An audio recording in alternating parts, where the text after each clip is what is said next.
I was supposed to film a video today about a wig review that I'm getting paid to do, but the wig arrived and it was too small. So I have no video to post on my channel this week, and it's making me frustrated because I feel like I've been so behind lately. Spent ages doing my makeup nice for the video. So I don't know what this video is going to be, but I'm going to make some kind of a video out of today because I don't know what to post.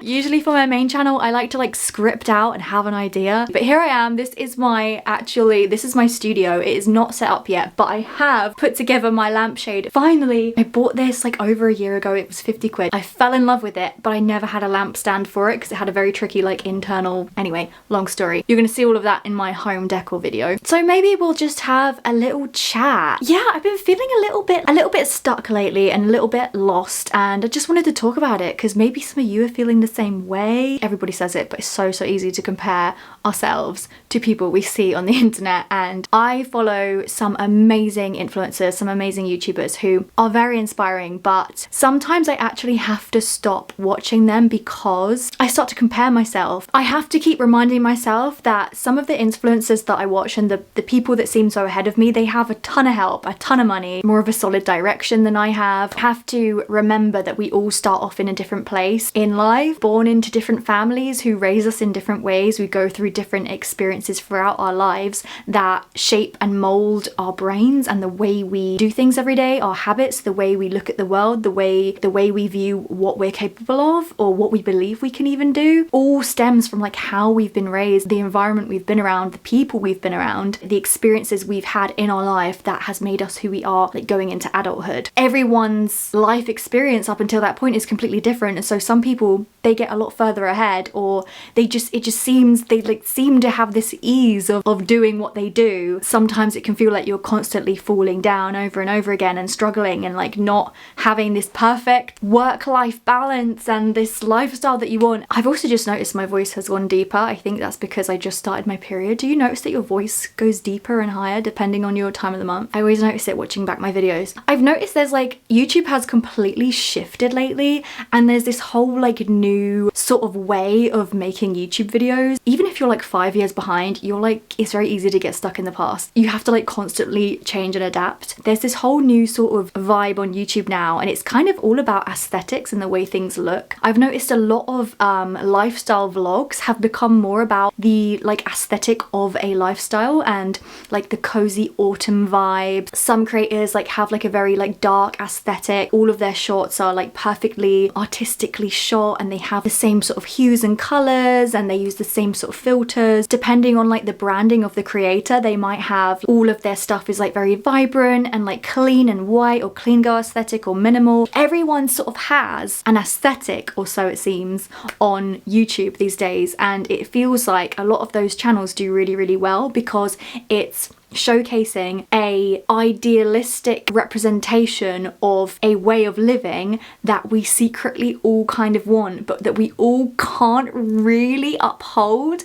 And even if we did have all of the things that that influencer or YouTuber has in their life, in their surroundings, in their videos, our life probably wouldn't look like that, because I know firsthand that these videos are filmed in a very specific way. Sometimes you might do several takes just to get like the perfect shot of you reading a book on the sofa. These lifestyle vlogs might just look like someone's normal day, but they're actually putting a lot of work and effort into making it look extra put together, cleaning everything before they, you know, sit down with their cup of tea for that perfect shot. And then you sit down with your cup of tea in your messy house and, you know, it's not quite as perfect, and you think, why can't I be like that? And I feel like sometimes we all need this reminder that what we see online on the internet is so false, or fake isn't quite the right word, because that kind of has negative connotations, and although there are negative connotations to what we see online, it's kind of more performative. It's kind of created to look a certain way that is real life, but it isn't real life. I had to add in to make it clear that creating content in this way isn't inherently bad. It's a way of expressing yourself creatively, artistically. It's entertaining. It is performative. It's a way to entertain your audience. That is what some people's niche is that they do on their YouTube channel or their social media,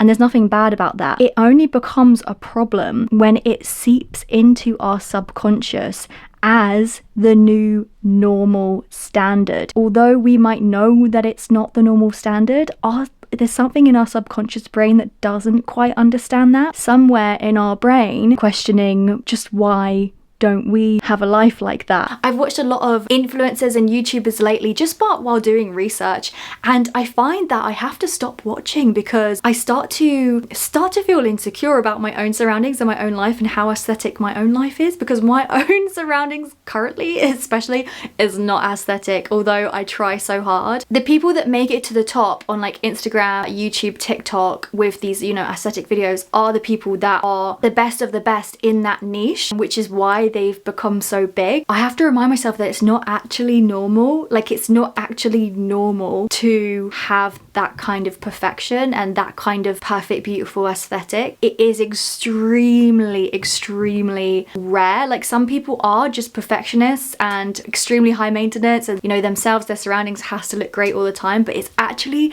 so rare that like it's like actually not normal for someone to be like that, but it's all we see, so we start to think that it is normal and that everyone else is just like got their shit together and has these beautiful surroundings and beautiful things and beautiful perfect skincare and beauty routines and hair care, because it's all we see. And I know that you know this, but I feel like we just need a reminder sometimes. I need the reminder. And it's crazy that even though we know that and we understand that, it still affects us. It still affects me, even though I know that it's all not real.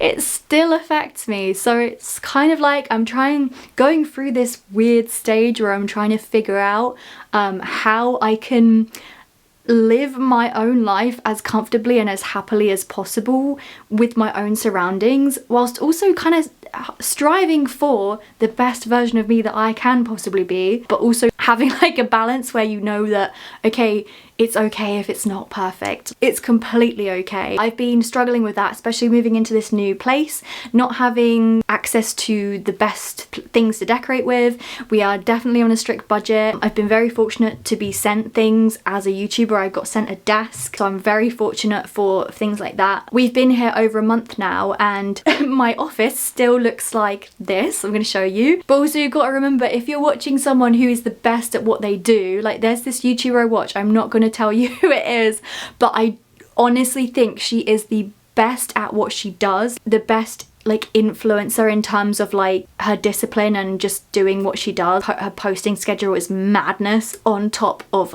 all of her socials all the time. She looks great all the time, her house looks great all the time, and I actually love her. She actually doesn't have a huge following, it's only like just under 300,000. She's like incredible and I love her, but sometimes I can't watch her content because I'm like, oh my god, why am I not like that? I bet you there's somebody that you follow that you get a similar feeling about. This is my message to you to say it's okay to like not watch certain people sometimes. Like, I have to unfollow people all the time. Sometimes I randomly follow like crazy pretty aesthetic girls and like a couple days later I'm like unfollow because I'm like, actually I don't want to be seeing that. I get it and it's okay. Okay, I had to add this in because it was so interesting. I watched a video by a creator called Koe last night, and it was called The Death of the Personal Brand. He had some really interesting things to say about what makes you stand out as a creator, what sets you apart from the rest, and how to not end up being like a typical influencer. He had a brutal description of an influencer that I'm going to read to you. So he says, and I quote, "The defining characteristic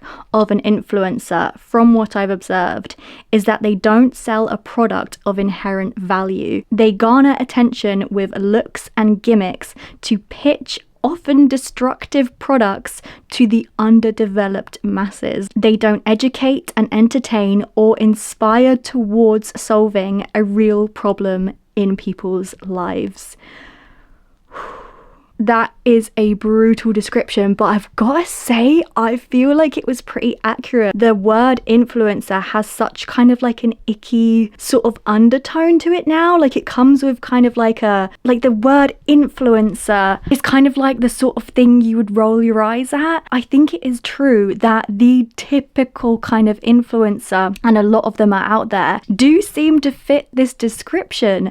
And whenever I hear things like that, I think, oh my god, I really hope that's not me. No, that's not me. Especially lately, I've been trying hard to think about where I can actually put more value and depth into my videos, because if I do anything with my life and with my presence online, I wanted to at least give something that had some depth to it, which is why I've been experimenting a little bit more with my content. But I think this is where the difference comes between content creators and long form content as opposed to short form content. He also said another quote in terms of TikToks and Reels and short form content. He says, just by time and character limitation constraints is going to be shallow. So he's kind of explained that it's actually really hard to give depth in this short form content that we are constantly consuming, and he says that the real place to like really build an audience and like create something meaningful is through long form content, which currently YouTube is the main social media website for that. I mean, the video was kind of more geared towards content creators, people who do stuff online, but it was still just a very interesting video.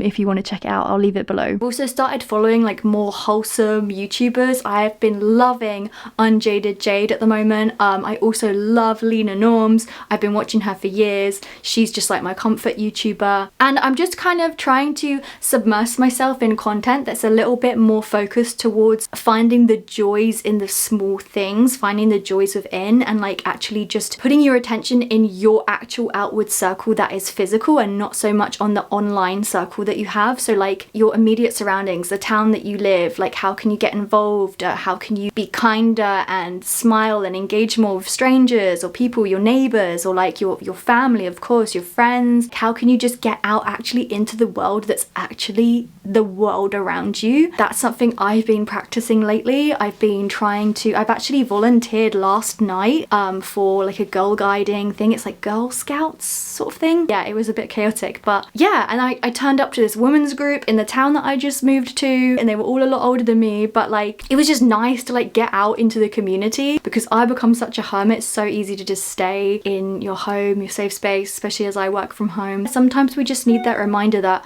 our world is not like the internet. That's just something I've been working on and trying to remind myself, and actually following people that do that, so that it just gives me daily reminders. If I am going to be taking in online influence, I want it to be from people that make me feel okay, you know? Here's your reminder to go through your Instagram and your socials and just like unfollow a load of people that are making you feel like crap, or that just it doesn't really serve you, you know? Oh, I also went on Bumble to try and make friends in my area, and I met this really nice girl, hi if you're watching, and she works in social media marketing, so she kind of could like understand sort of some of the challenges that come along with what I do, which is nice. It's always nice to meet people who just understand it a little bit more. Oh, I also joined the gym, and I've started going to like little classes. So I went to a Pilates class this morning. It was really cute. A couple days ago I went to my first ever spin class and then afterwards the woman was like, do you want to stay and do some yoga, like because she had a yoga class afterwards, and I was like, yeah, okay. So I ended up staying an extra hour doing some yoga. Having social interaction with people is making me feel a lot better, because otherwise where I've just moved to, I don't know anyone. I have no family, no friends here. I literally am just here because my boyfriend works near here, so it's kind of like easier that we live here, seeing as I work from home. But I was quite scared to move here because it's like I knew I'd be very isolated. So I'm actually trying really hard to get out into the world and cross my comfort zone, and I encourage you to do the same thing. Maybe you're in a similar place, or you have just moved somewhere, or you're just feeling like you're becoming a bit of a hermit, or you want more friends than you already have. Google your town where you live and just Google like your town clubs and societies, or group meets, or you know, something, whatever's going on in your town. There's always something going on, and it's just a great way to like get yourself out and about. I haven't done like a makeup look like this in a while. Like I don't wear eyelashes a whole lot recently, and I've done like purple and a bit of sparkles. Here's my nails, by the way. As you can see, I actually haven't painted this little pinky, which broke, because I figured I would do like a time lapse of it growing. So I'm taking a photo of it every day, and I'm going to make a little growth time lapse to see how long it will actually take to grow. If you're interested in growing natural nails, or my nails in general, I just posted a video on my main channel, 10 steps steps to how to grow your nails long. This is such a random video for me. I didn't know what I wanted to talk about, but it suddenly just all came out, didn't it? So I guess that's kind of what's been on my subconscious mind lately. I've had a lot on my subconscious mind. Thank you for watching this very impromptu video, and I will see you in the next one. Bye! Mwah.